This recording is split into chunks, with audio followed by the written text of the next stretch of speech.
Welcome to the Strategy Mob Podcast. Tune in for everything you need to know to stay in the know regarding the automotive industry. Here's your host, Jason Harris. Hey, what's going on, Podcast Nation? It is Jason Harris here. Hey, thanks for joining me another episode of Strategy Mob. I like saying that in my announcer type voice. Do you guys like my radio announcer voice? Guys, the jokes don't get much better than this. Seriously, like jump in at any time, not just messing with you. Hey, great. Thanks. Hey guys, for everyone out there watching, listening right now, I have two very special guests today. I have the one and only Miss Ruby Louie, and I have all the way from the other side of the globe, the Kieran Stacks. I'm just going to call you the Kieran from now on. Is that okay? Just it has to be the Kieran. Is that okay? Sounds good, Jason. He's like, you're the host. You can do whatever you want. No. Hey guys, I think the great way to kind of kick off this podcast is some origin stories. So people that are listening kind of know your background and how you got started in the industry. So Ruby, I will start with you. How did you get started in the automotive industry?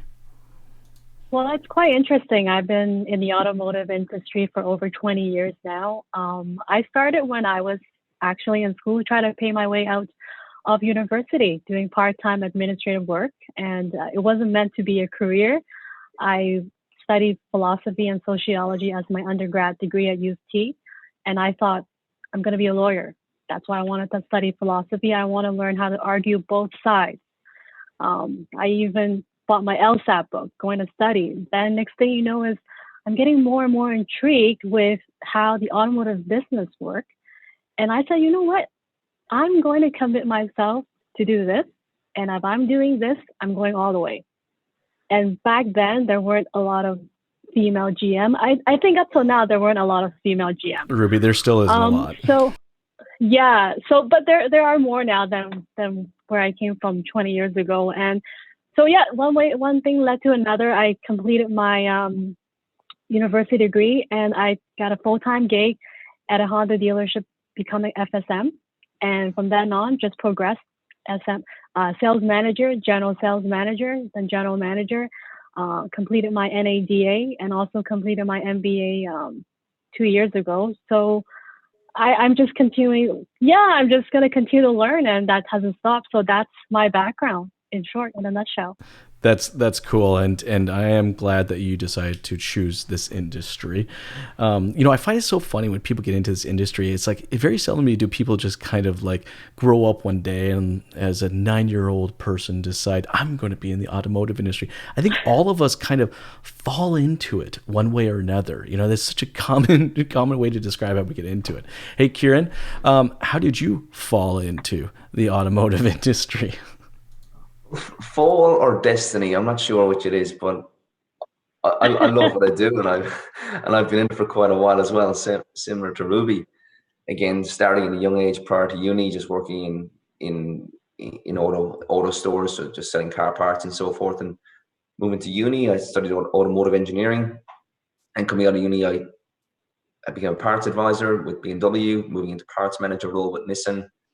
And then moving over here to Australia in 2013, nearly 7 years ago, and working with a range of brands and basically doing every single role in after sales. So after sales, fixed operations, parts manager, service advisor, service manager, fixed operations manager, and then moving into the role I'm in at the moment, which is a coach and trainer for one of the biggest premium automotive manufacturers in the world. So yeah,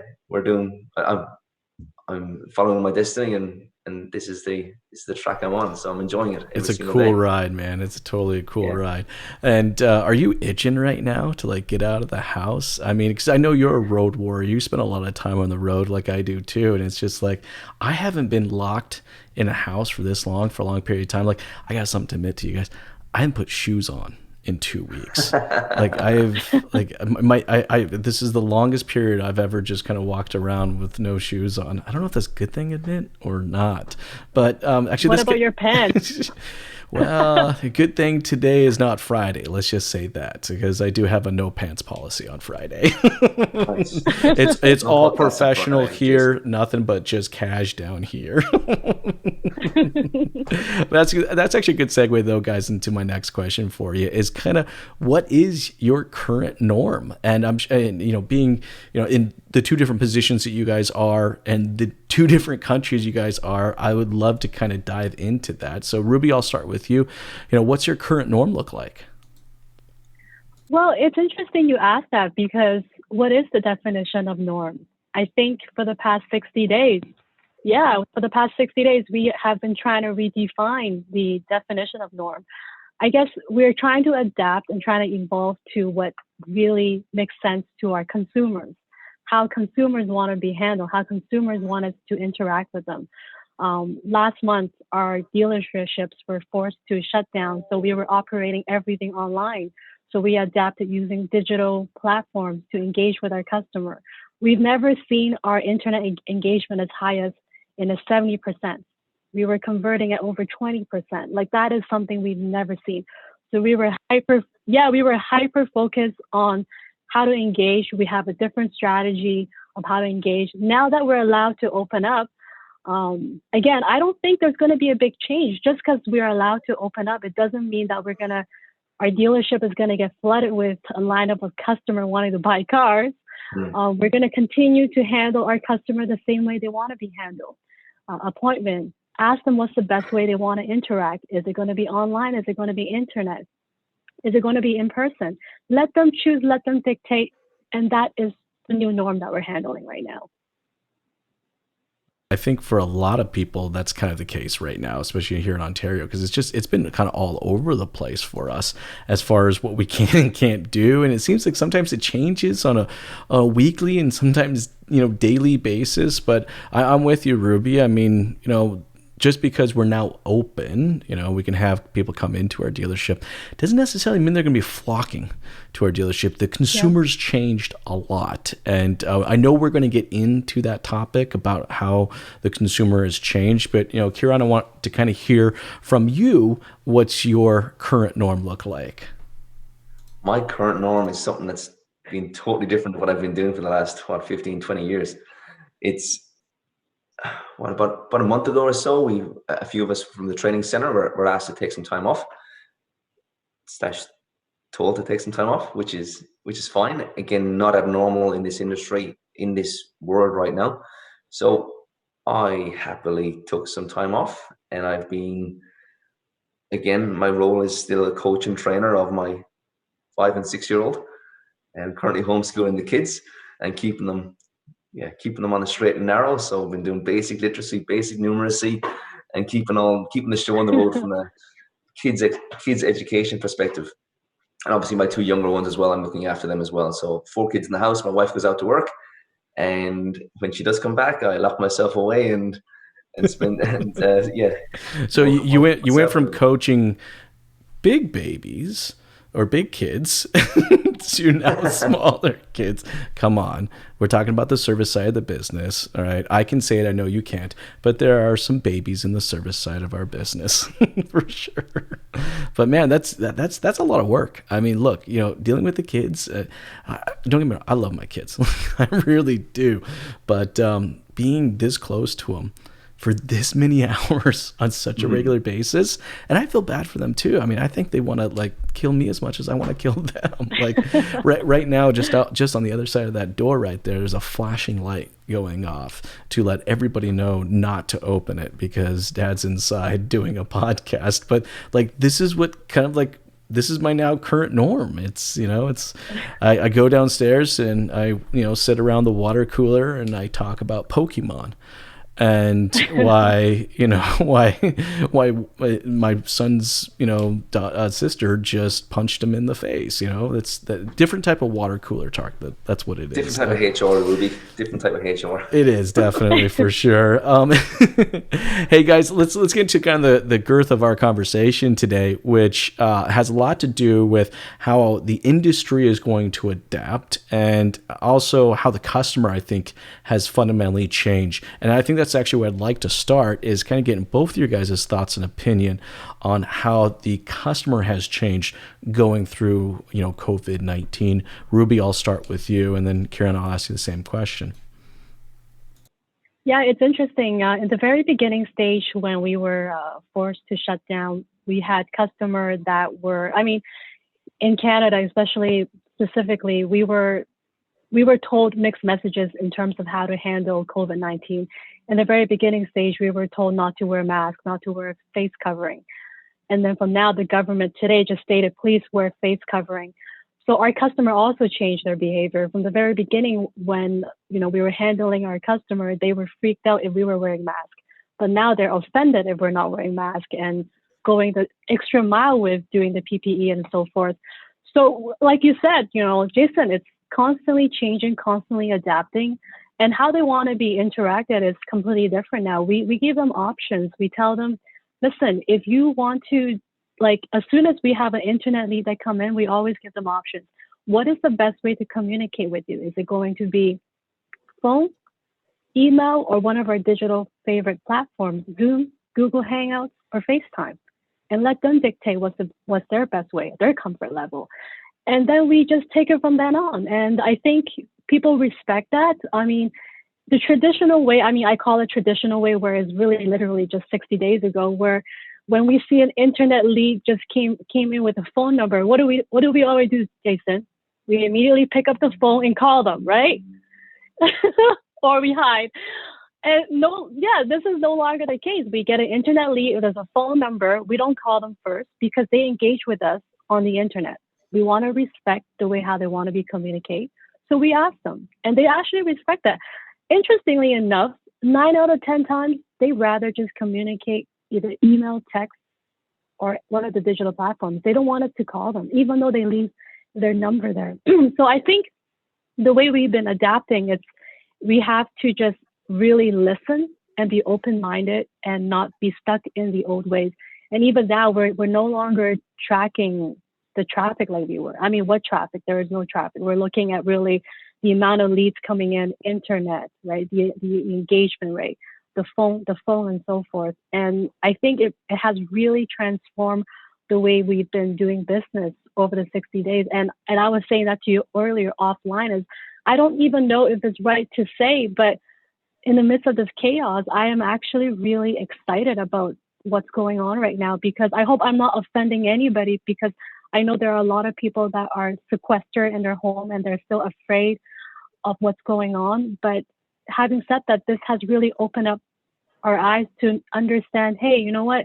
There is a different way of doing business. We understand corporately and a business model perspective, there are just so many things we wanted to do with a lot less, for a lot more, if that makes any sense. Doing a lot more with a lot less. That's what I meant to say. And that itself has completely transformed the way we do business. And I'm just excited with the upcoming changes. No, it's cool. As an industry, look, we're not necessarily known for changing and changing quickly. If you've been in the automotive industry long enough, we like to shuffle our feet a lot when it comes to changing and adapting to new technologies. And in 60 days, I will say this, and I do a lot of hard love to our industry, but I will give everyone a huge round of applause, because as an industry, in 60 days, we made changes that we haven't made in 10 years. That's how, we did it like that. Dealerships were forced to communicate in ways that previously they just refused to. Look, there were still some dealerships out there doing video, but that wasn't their first go-to.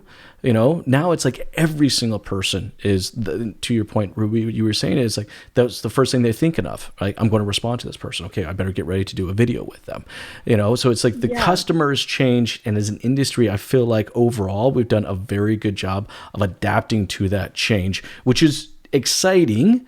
At the same time, but it's going to be interesting to see how that kind of develops over the next 8 to 12 or 14 months.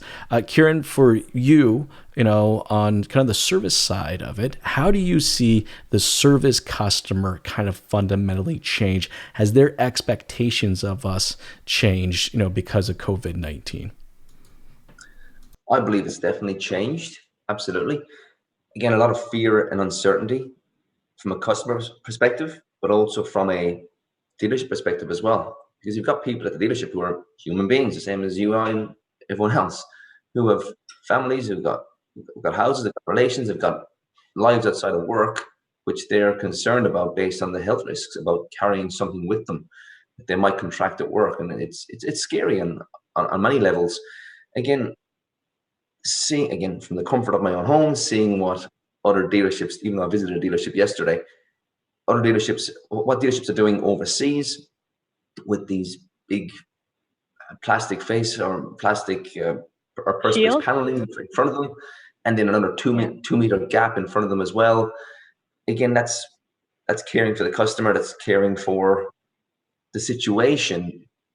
Again, it's going to be interesting to see how that mellows out in the coming months, and whether we're still going to have to do all that for the rest of time. It's very bizarre. Again, I'm hearing a lot about cancellations of bookings, of no-shows, so people just literally not showing up for their appointment. And it's very, very difficult, as you guys will attest to, that you can't. How many technicians do I need today? How many service advisors do I need today? How much stock do I need today in my parts department for what's coming in? It's very, very bizarre. And to match that, it's not just about the dealerships, it's about the independent mechanical shops who are struggling as well, because their customers aren't calling them. And then obviously the knock-on effects with parts purchases from dealerships and from auto stores is significantly down, significantly. And as well as that, there's no cars on the road. Well, very, very few cars on the road. And when there's no cars on the road, there's no crashes, there's no bingles. So there's no parts being sold as a result of that as well, which puts a lot of stress on the panel game as well. So you know, the one thing though I actually see there, and I don't hear a lot of people talking about it, is Kieran, you know, with a lot of cars sitting on lots right now, and you know, and Ruby, you know this too, from, you know, having a car sit on a lot too long, like there's going to be a lot of lot rot. I mean, I think a lot of dealerships are going to have to be replacing brakes and pads and tires with flat out spaces on them because they've just been sitting. I mean, cars aren't designed to sit for months on end, you know, never move, you know. So it's going to be interesting how the parts side of the business kind of ramps up, and then I think it's going to be even more so interesting how the service side of the business ramps up. You know, I mean, as a consumer, you know, a lot of my retail experiences has fundamentally changed. You know, I go to the grocery store. Before I go to the grocery store, I do this. You know, I jump on this app and I go do, and here are the 15 things I want. And I pull up and the hatch opens up, I throw it inside and I drive away. And I'm like, damn, that was easy. What the hell was I going to a grocery store with 3 kids before? It was a stupid idea, you know, but I'm learning all these new, you know, efficiencies that I'm going to get accustomed to. I'm like, I'll be honest with you, I don't think I'll go back into a grocery store again. Like, unless it's like a last minute emergency kind of a thing, I will just do my order and that's it.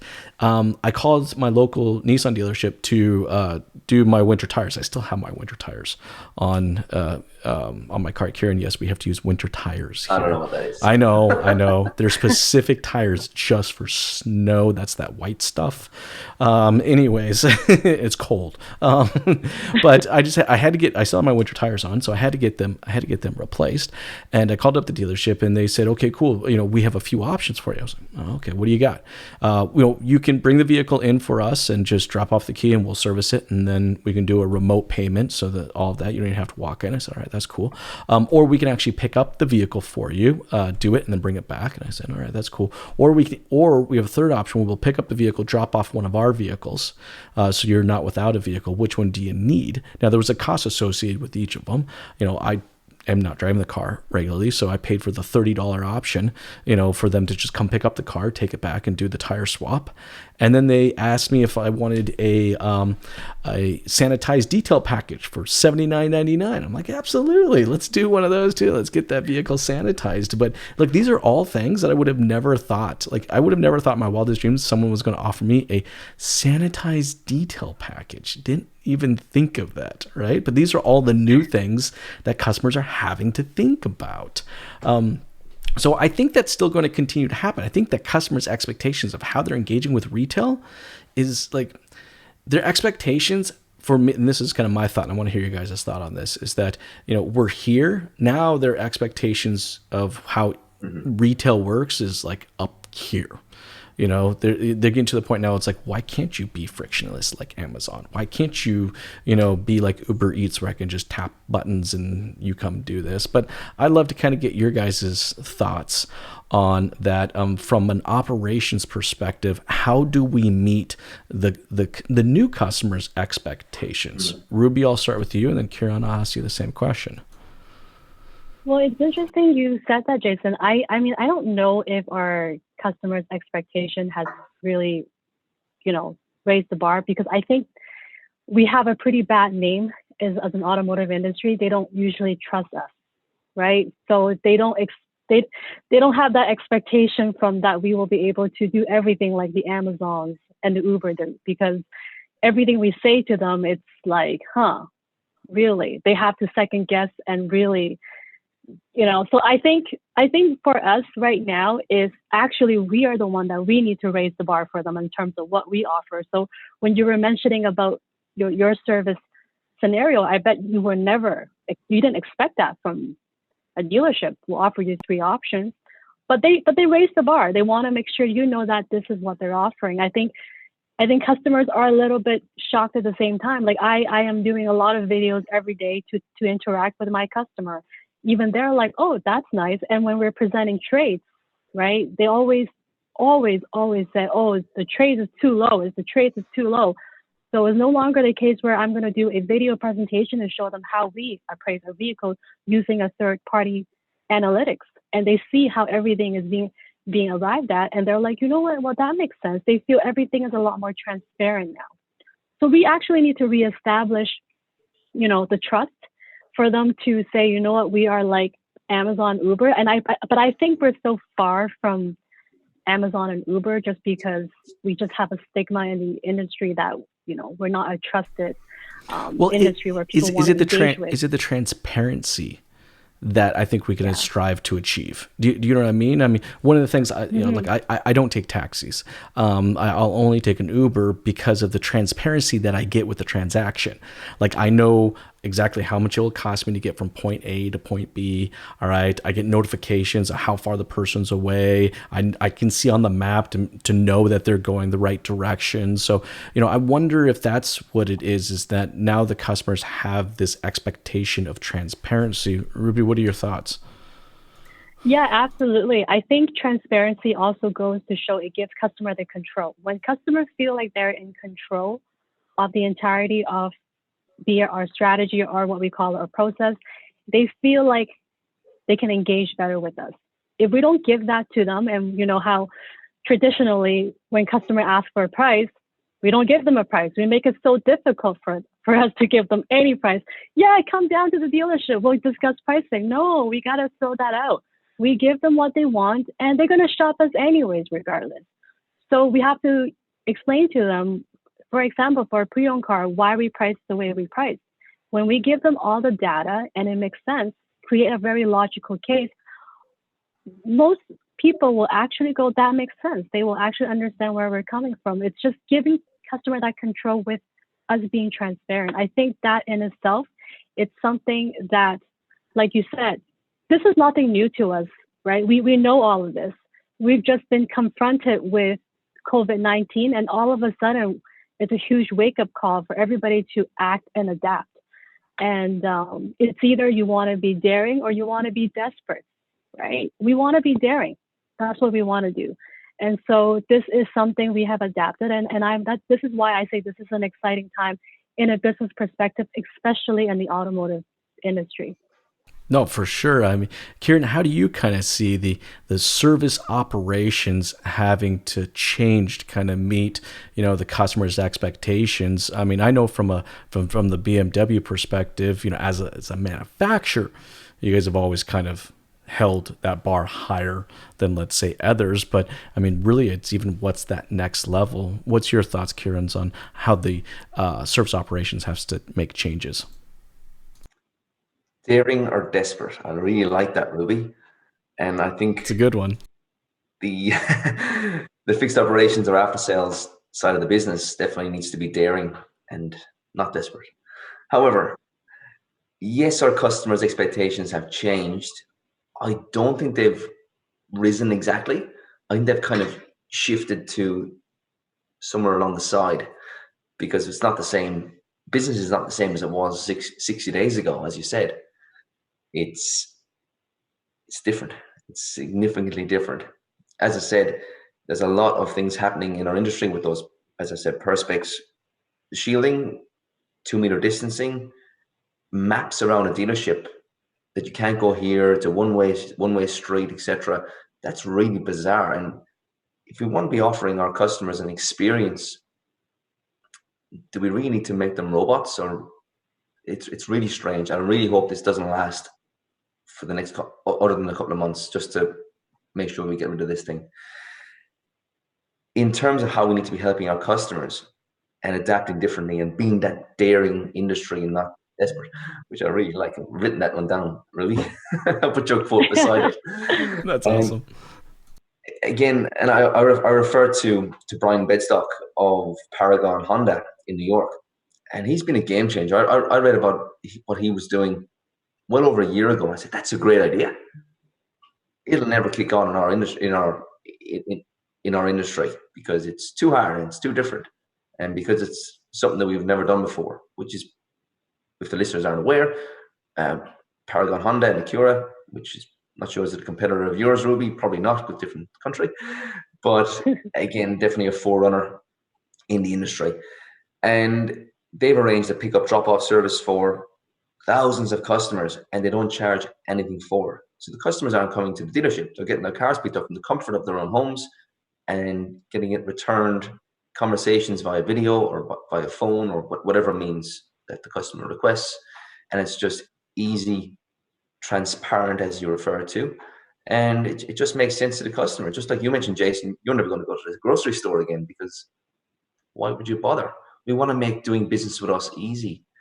And I think the service side of the industry it's never been a more opportune time to do something like this. So I'm looking forward to seeing how the service side of the business pivots in that regard. And in regards to spare parts, as I said, again, a big hit from the spare parts side of things. Again, spare parts is more of a reactionary side of the business, where you don't sell panel until there's a bingle, you don't sell brakes until they're required, etc. And I think that needs to shift as well. We're not going to have panel shops looking to just call us up, implementing different online systems to make sure. Again, that's already in most parts of the industry, but most of the mechanical side of the business is where there's opportunities to streamline that and to make it more efficient across the networks. Well, and I'm finding communication. Like when I think of efficiency, like, look, guys, as an industry, we haven't always been known to have the best communication with customers. And I mean, if that is, I think, if there's one thing that they definitely expect, that is probably the biggest thing that they now expect, is that we don't just communicate, that we over communicate. I mean, I don't want to buy a car from you or service a car from you unless I know exactly what are the 1 through 12 steps that I'm required as a consumer to take, to come and do business with you. I mean, I ordered something from Walmart the other day, and I got this beautiful email that lined out the 5 steps that I need to take when I pulled up to the Walmart. And I was like, I had to go in this line, I had to call this person, and I was like, wow, that's really good, because then I showed up to the place confident as a consumer where I needed to go, what I needed to do. And that's not something that as an industry we're never necessarily really good at, but it's something that we have to get good at, like super fast, both on the sales and on the service side. So that's actually going to lead me into my next question for you guys is, what should we be communicating, to our customers right now? And I know we could say something right now, and then 2 weeks from now, it may not even be relevant. That's how fast things are moving right now. But, Ruby, for yourself, like, what are some of the key things that you feel are necessary to communicate to customers right now? I think first thing and foremost, doesn't matter if the customer reach out to us either internet or phone, or they walk in. One of the things we do at Drive Auto Group is our introduction. Our introduction goes like this. hi, my name is Ruby. Have you been here before? Or welcome to Accra Pickering. Have you been here before? No, great. Well, do you mind if I take a minute to explain you my role here at the store? Sure. Well, my job here is to get you all the information you need, help you select the right vehicle. Ultimately, you're making the decision, not us, and we are prepared to take as much or as little time as you need. Sounds fair? And we use that script, be it internet, phone, or showroom visits. And that gives customer that, okay, that's great. You know what? I can take as much as time as I need, and we're able to pick up the process where they left off. And I think that to me is more relevant to them because again, we're adapting to them. We want to offer them that right service at where they're at. Maybe they only have 20 minutes. Maybe they only have 15 minutes, and we will adapt to that.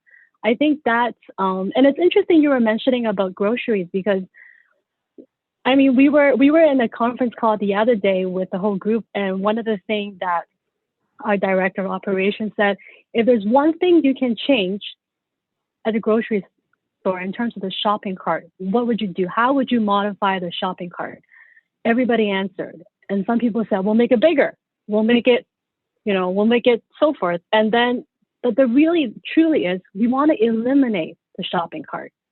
We don't want to touch the shopping cart now. Why can't we just buy our groceries, pick up curbside or whatever you said at Walmart, make it easier, deliver right to your home?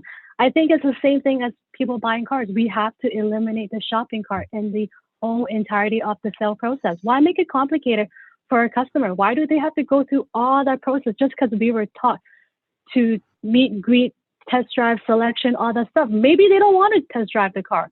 Maybe they don't want to go over the service. Like, we need to just adapt and make it make sense. That's why we were able to engage and have a higher internet conversion, because most of the time people just kind of know what they want. As long as they're provided with all the data, they're willing to transact.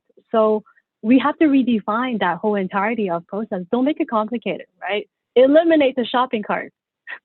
No, but you're absolutely right. I mean, we have to be willing to meet the customer with their needs, not our needs. And see, that's a fundamental mind shift for our industry in general, right? Yeah. Like, it's like, oh, you want to buy a car, right? Okay, you're going to do it my way. Exactly. It's the way it's always been, right? Oh, you want to service your car? That's cool. Here are my hours. There's never been, any options. And now I find as an industry, if anything, we are having to communicate to our customers that we're willing to let you drive more of this process than we ever have in the past. Either we're kind of forced to, or now we're opening our eyes and realizing this is always the way it should have been. But regardless, let's let that customer get into the driver's seat. And I think that's for sure one of the key pieces of communication that has to come out from a dealership. Kieran, for you, anything you'd like to add to that as far as what is key communication efforts right now during this time frame to our existing customers? Well, Ruby has alluded to the transactional, with respect, the transactional side of the business, which is the purchase of a car, which is a single purchase, and hopefully a repeat purchase in the future. However, the service side of the business is transactional at least once a year, if not twice. So there's a lot more repeat business, and repeat business can only happen through relationship, in my opinion. Otherwise, it's just processing a customer, and then it's transactional, and then anyone can do it. So in conversations with a couple of the high performers that I'm pretty close to in this industry, I'm getting their perspective on a few things. And what's going to happen now is that we're going to see a weeding out of the low performers, and I think the high performers will remain. And those somewhere in the middle will need to step up to the plate and really achieve. So in terms of the relationship side of things, we've always been, again, Jason, you and I did a podcast 6 months ago, and we spoke about in depth about relationships. Isn't that crazy? That was 6 months ago. God, it feels like 6 years ago with time now these days. You've been busy since then, Jason. But in regards to that building rapport, building a relationship, you can't touch, you can't feel, you can't get in their personal space, if you will, and that's totally changed. totally changed within overnight. Like at that dealership I was at yesterday, I was like, they put their hand out, elbow out, knee out. Like, how do you actually? It's just weird. It's just so strange. It's just gonna come in a bubble, dude. It's just gonna be a plastic bubble. Bounce off each other. Yeah. So how the service advisor will interact, or what the future of the service advisor looks like, is unprecedented at the moment. Are we going to move to a kiosk system? Again, I'm not sure what you guys run, Ruby, at your store, or are we going to stay with just the high performers? Like some dealerships have, some service advisors haven't returned yet, or may never return, because they were probably the ones that the customers didn't like, or whatever it is. But the ones who are still smashing it, or were smashing it pre-COVID, are still doing okay today. And again, the future of the service advisor, what it looks like, is going to change in the next few months, in my opinion. The introduction of kiosks across the board is inevitable. I hate to say it, but that's what our customers want, and we need to be customer centric in everything we do, not just assuming that our customers still want to be met in the driveway, walk around, told how crap their car is, told how much they need to spend, and then the anxiety, which was already in them on the way in, is now through the roof, and they can't say no, and they can't do anything about it. We just don't want to make our customers uncomfortable, and then they disappear into the aftermarket. That's not what we want. So adapting to what the customer's needs and wants are today is crucial. And today, I mean, right now on the 21st of May, or whatever day it is where you are, we need to adapt to what it is today, not just assume. And that's the problem. Well, and that's exactly what that is, an absolute must of what we have to communicate. Like, the customer has to be able to know how they can engage with us. We do have, I have probably about 15% of my clients use those kiosks. And they do, some are doing really well with them. Some still quite haven't figured it out. Here's the kicker with technology, though, and here's what I found, is that there is no diet pills out there. There is no 12-minute abs when it comes to a good, solid process. Dealerships moving forward are going to have to process their way to profitability. So even if you do decide to pull the trigger and get that fancy kiosk, it does not mean it fixes your problems. You had a broken process before you got the kiosk. You still got a broken process now. But that's what I'm finding that we're having to communicate, right? That's the key of the communication efforts to our service customers and to our sales customers, like Ruby was saying, is what is that process?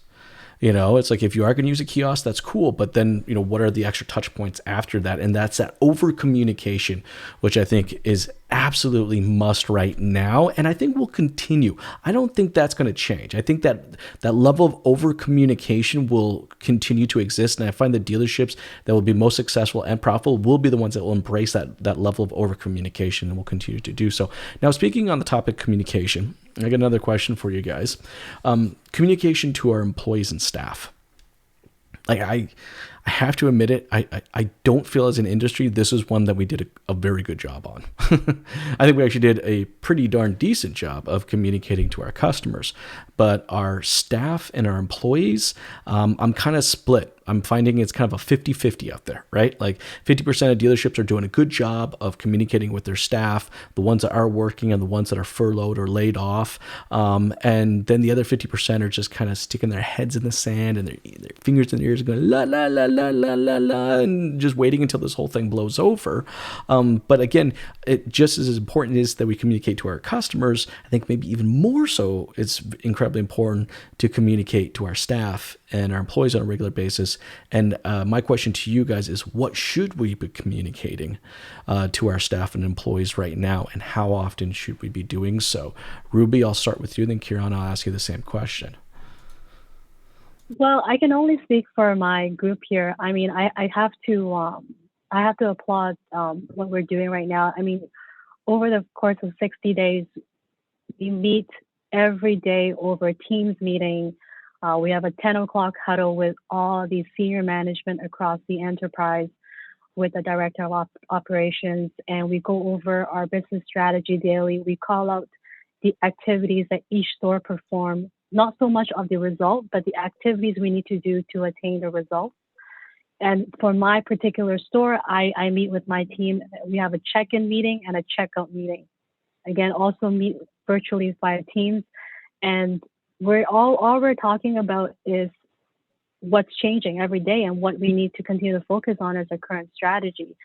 And I think the best way, through this difficult time, it's important to see that even in countries, right, you will see what's a good leadership and what's a leadership that's lacking out there, right?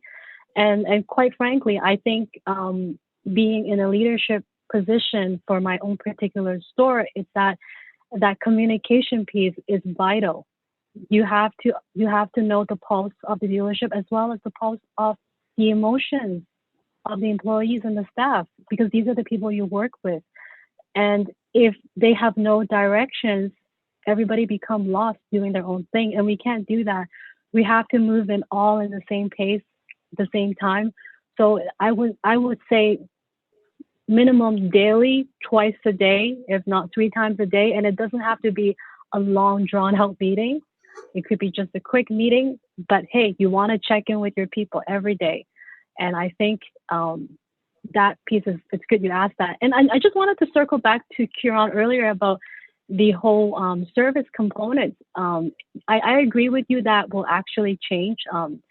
For our business strategy right now, we're looking into a single point contact with our brand ambassador, whom is essentially AKA as salespeople.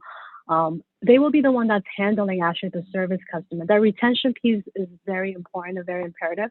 We wanted to be able to not just sell them a car, but how we're going to look after them after they purchase a car from us. And they will handle the interaction from cradle to grave, including the whole service piece. So they will be the main point of contact on servicing the car. All they got to say is just call me, I'll book your service appointment. You don't have to call service. I'll look after everything. And we wanted to see our customer at least twice a year, right, to keep that retention up. And kiosk or no kiosk, one of the things that I think is interesting is that you go to Disney or you go to any amusement park now, and people tend to use apps to buy tickets for a faster lineup. So if like Jason said, it doesn't matter if it's a kiosk or an app. If we can nail the strategy and the communication piece with our customer, then you are going to be a way better performer than the other stores that haven't nailed that part. So I think that is something really good, food for thought for everyone in the industry as well. You know what? I'm with you. I think daily conversation with our team helps keep morale, and it really ensures that our staff knows the direction that we're heading in. And as leaders of any type of ship or business, everyone needs to be communicated the direction that we're heading, and it makes everyone feel more comfortable, more confident. And I find that flows into their communication efforts with the customers. Ruby, I love the fact that you guys are communicating daily. That's absolutely awesome. And man, talk about daring. I love what you're doing, as far as service advisor, salesperson, F&I manager. I'm going to stick them together in a blender, and I'm going to come out with this beautiful smoothie that everyone's going to enjoy. But no, I'm with you. Look, as a customer, the industry may disagree with this in a pretty huge way on this one, right? But I actually think as a customer, I love the idea of the person that I spend $40,000, $50,000, $60,000, $70,000 with is the person that when, a light pops up on my dashboard, I call, him or her and say, I got an issue. My car is doing this. Can you schedule me an appointment? Yeah, absolutely, Mr. Harris. Not a problem. We can do that. I like that. It's right now I feel like when I do buy a car, I'm getting tossed from one department to another. And sometimes physically tossed, oh, hey, by the way, let me put you in the F&I box. God, what the fuck do we call it a box for? But anyways, and then on my way to the delivery of the car, oh yeah, just so you know, over there is the service department. Yeah, they'll take care of you from now on. I'm done. I'm out. Mic drop. But I love that idea of combining that together. I think it's going to be really cool. Hey, Kieran, for you, what should service managers? And I'm going to ask you to put your coach and training hat on for this one. It's pretend you're in a room with a bunch of service managers, and you're telling them hey, this is what you need to be communicating with your team. I'm curious what you would say. Interesting. So, no, you're okay. You're okay. I'm always putting the spot. It's all good. Ruby, just kudos to you guys on what you guys are discussing in terms of the innovations that you guys are thinking about implementing or have already implemented in terms of how the process happens from start to finish. And I really, really like that. And I hope that the industry starts to adapt sooner rather than later to those ideas. So yeah, kudos to you for that. In terms of leadership, like without leadership, there's no direction, like you said, Ruby. And if we don't know where we're going, we're never going to get there. As I was reading something last night about the future, that you can't even think about the future. Again, 60 days ago, we're all, oh yeah, the future, yeah, we're going to do this next month. That's our forecast for the future, blah, blah, blah. We can't even think about the future now because our present is so unstable.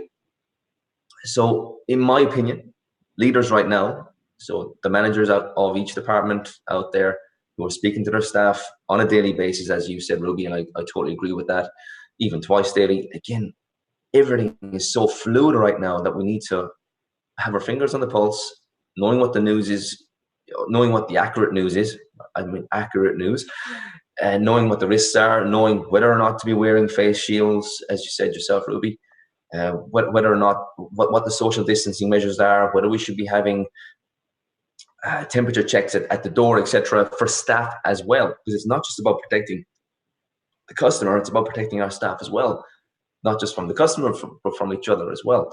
So having those conversations, laying out expectations for the staff, and as one service advisor told me recently, his approach to his customers is, I'm going to do everything in my power so that you do not catch COVID-19 from me. I don't have it, but if I had it, I would not pass it on to you. That's the care I'm going to take. I'm going to give you today and your vehicle. And I thought that was a nice touch. A little bit weird, but again, is it the right approach? Who knows what the right approach is right now? But communication is crucial from a top-down perspective, but also having the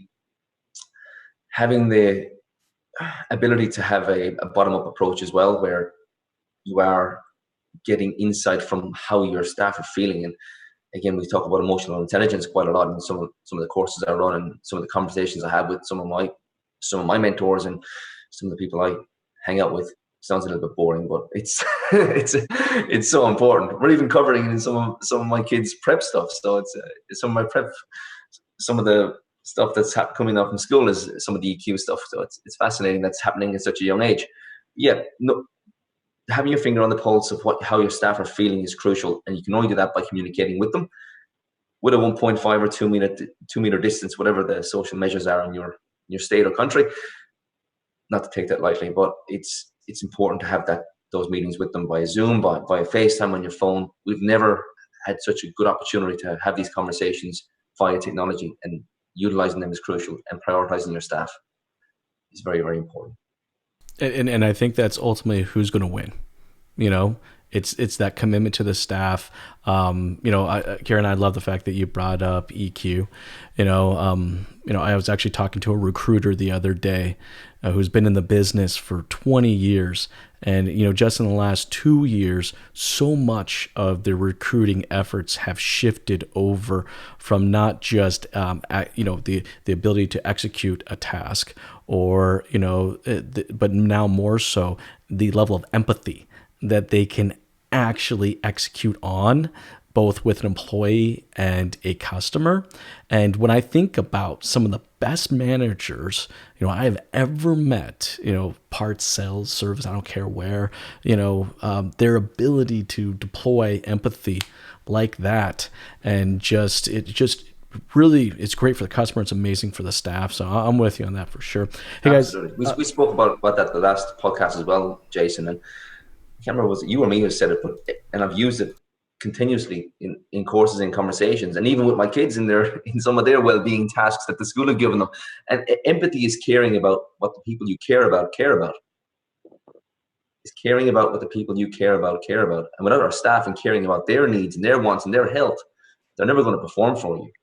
They want to follow a leader. How can we expect them to? Like, it's just simply not fair. Like, I mean, it's like, I want to know how much you care before you tell me what you know. Like for service advisors, it's the same thing. Like, I mean, it's like they have to deploy the best service advisor I've ever met. And Kieran, you know this too. And Ruby, you've seen this too yourself too. It's like the best service advisors out there know how to deploy empathy. You're going to have to go over and tell the person that it's a $2,000 service bill. Oh boy.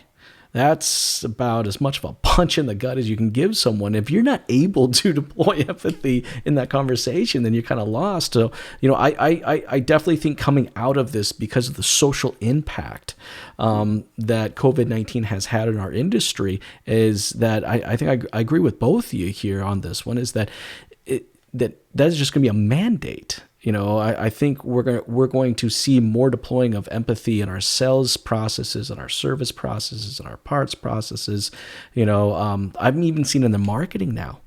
Before, let's admit it, guys, all of our marketing was huge discounts, low lease rates, buy now. That's always in our marketing.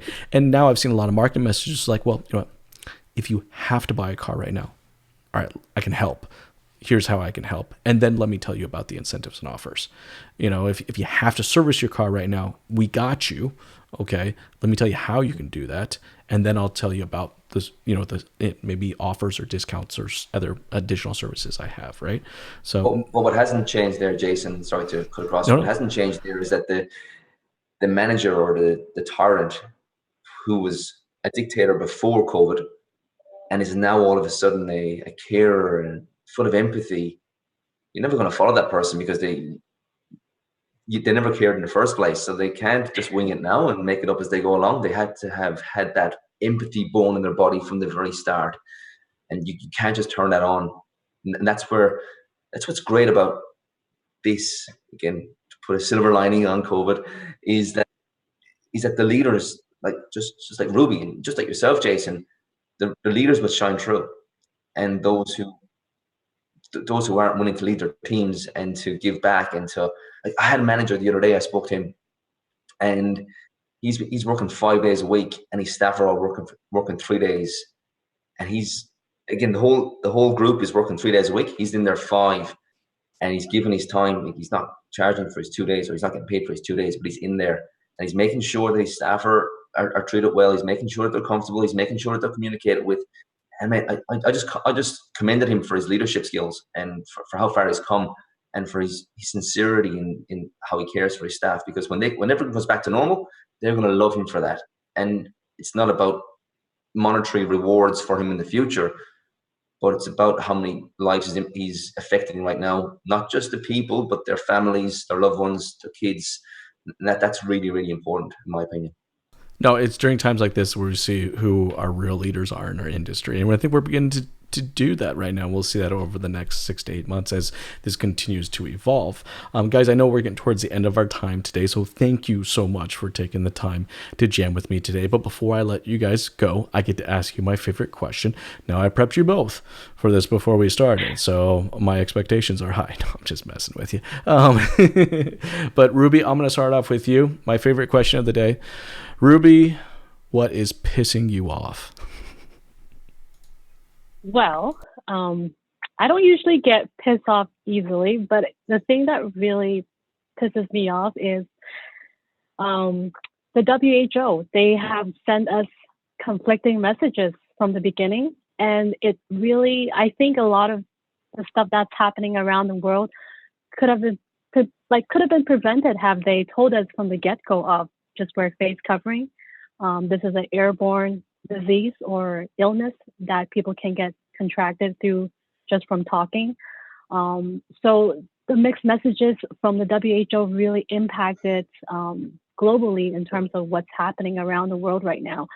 And I think, I know this is, COVID-19 is new, they're still figuring out, but to not call it pandemic in an early on stage and then call it pandemic at a stage where it's a little bit too late, I think this has really crippled the whole entire world, and that's what pisses me off is the WHO. You know what? I think you and millions of others will fall into that same bucket. Thanks, Ruby. All right, Kieran, you are up, sir. What is pissing you off? What's pissing me off? Well, as I said, I'm homeschooling my kids at the moment, and